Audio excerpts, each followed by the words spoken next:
அஸ்ஸலாமு அலைக்கும் வரஹ்மத்துல்லாஹ். கண்ணியமான முஃமின்களே, சொர்க்கத்துடைய பட்டியலின் வரிசையில் இதோ 3வது இடமாக ஜன்னத்துல் அதன் என்ற சொர்க்கம். இந்த ஜன்னத்துல் அதன் என்ற சொர்க்கம் யாருக்கு சொந்தமானது தெரியுமா? கீழ்கண்ட குணங்களும் கீழ்கண்ட நற்குணங்களும் நற்பண்புகளும் யாருக்கு இருக்கிறதோ அவர்களுக்கே அந்த ஜன்னத்துல் அதன் என்ற சொர்க்கம் சொந்தமானது. இது போன்ற அமல்கள் சம்பந்தமான தகவல்களுக்கு நமது சேனலை சப்ஸ்கிரைப் செய்து வைத்துக் கொள்ளுங்கள்.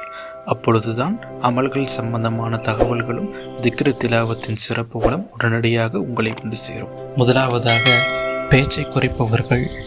யார் துன்யா ரீதியாக தேவையில்லாத பேச்சை விட்டு தவிர்த்திருக்கிறார்களோ, பொதுவாகவே பேச்சை குறைத்து தேவையான விஷயத்தை மட்டும் பேசுகிறார்களோ, தேவையில்லாத பேச்சுக்களை குறைத்து கொள்கிறார்களோ அவர்களுக்கு. இரண்டாவதாக, தூக்கத்தை குறைத்து அல்லாஹுடைய இபாதத்தில் இருப்பவர்கள், தூக்கத்தை குறைத்து அல்லாஹுடைய தியானத்தில் இருப்பவர்கள். மூன்றாவதாக, உணவை குறைவாக உண்பவர்கள். அளவுக்கு மீறிய உணவும் விஷம்தான் என்பது ஒரு பழமொழி. அதுபோன்று உணவை குறைத்து கொண்டு யார் அல்லாஹ்விடத்திலே ஒன்றிணைகிறார்களோ, அல்லாஹ்விடத்திலே நெருங்குகிறார்களோ அவர்களுக்காக இந்த சொர்க்கம் காத்திருக்கிறது. அடுத்தபடியாக, மக்களின் தொடர்புகளை துண்டித்தவர்கள்.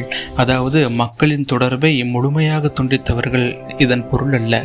மக்களுடைய தொடர்பை தேவைக்கு பயன்படுத்தி கொண்டு தேவையில்லாத தொடர்புகளை துண்டித்து வைத்து கொண்டு அல்லாஹ்வின் பால் நெருக்கத்திற்காக நேரத்தை ஒதுக்குபவர்கள் என்று இதன் பொருளாகும்.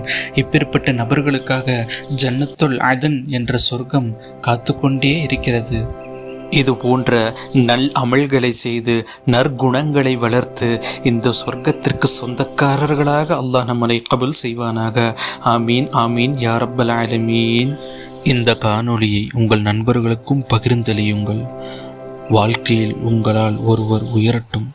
அஸ்ஸலாமு அலைக்கும் வரஹ்மத்துல்லாஹ்.